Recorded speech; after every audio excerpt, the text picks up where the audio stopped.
Hello, my name is Duncan and welcome to one of my hot takes.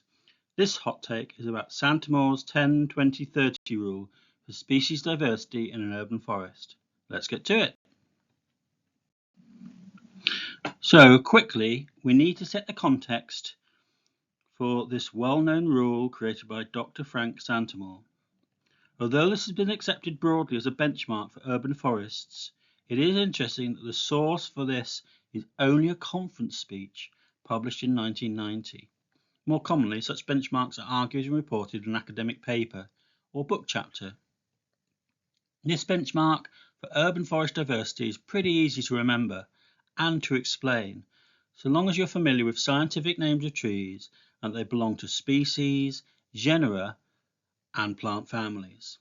Santamour's suggestion was that to achieve a more diverse and thus a more robust urban forest, then the urban forest would ideally have no individual species in it that represents over 10% of the urban forest, no single genus that should represent over 20% of the urban forest, and no single plant family should represent over 30% of the urban forest. It's clear that the 10-20-30 aspect of this benchmark has made it memorable, and as a simple rule, an urban forest population is quite easily checked against this benchmark, and in many urban forest studies, this benchmark has been used.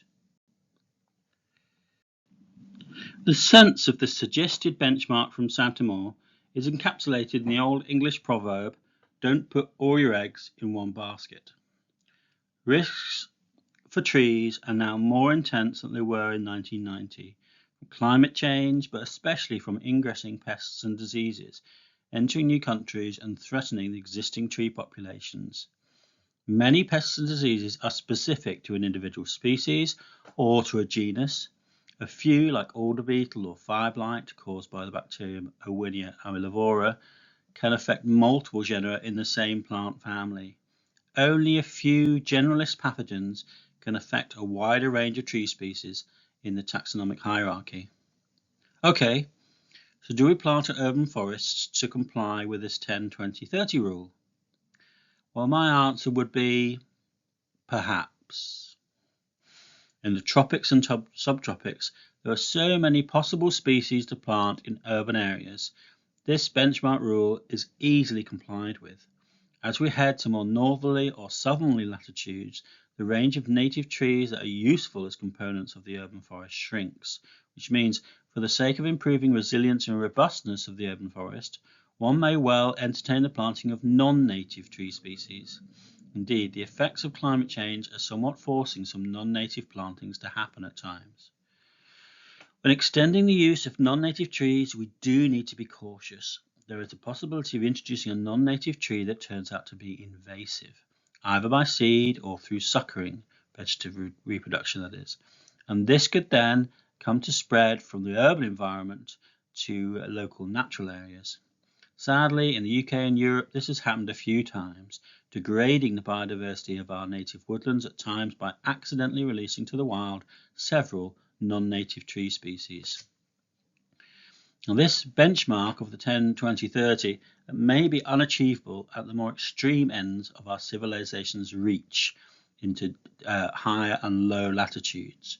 Nordic cities are a good example, where typically only 3 tree genera dominate: birch trees, spruce trees, and poplar trees that are capable of coping with the winter's freezing temperatures.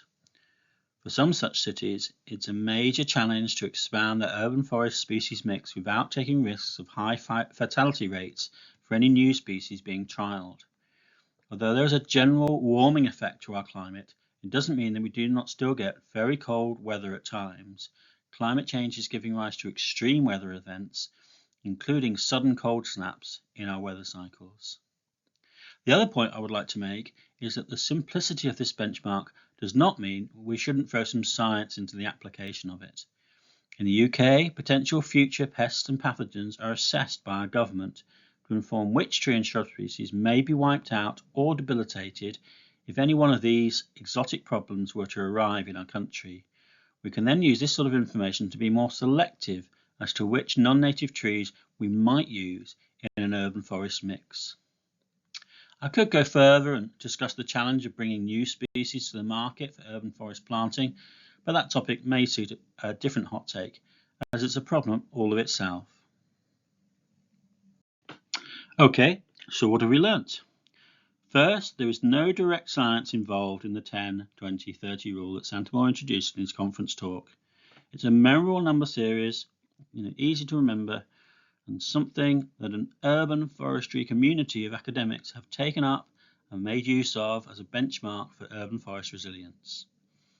I would support this benchmark, though, to a certain extent, and it's logical to restrict the extent of dominance of any one species and any one genus, and any one plant family, as relying on 2 or 3 main species across a whole town or city is putting a urban forest at a substantial risk of decimation. However, there has to be a balance that the urban forest functions well for its benefits, and this may require some compromises with this basic benchmark. To tackle issues with Nordic cities and areas that may be invaded by multiple pests and diseases, we could look to refine the 10, 20, 30 benchmark for a specific location, taking into account what is realistic to achieve. These 2 images show part of my visit to the town of Pistoia, an industrial town near to Florence in Italy.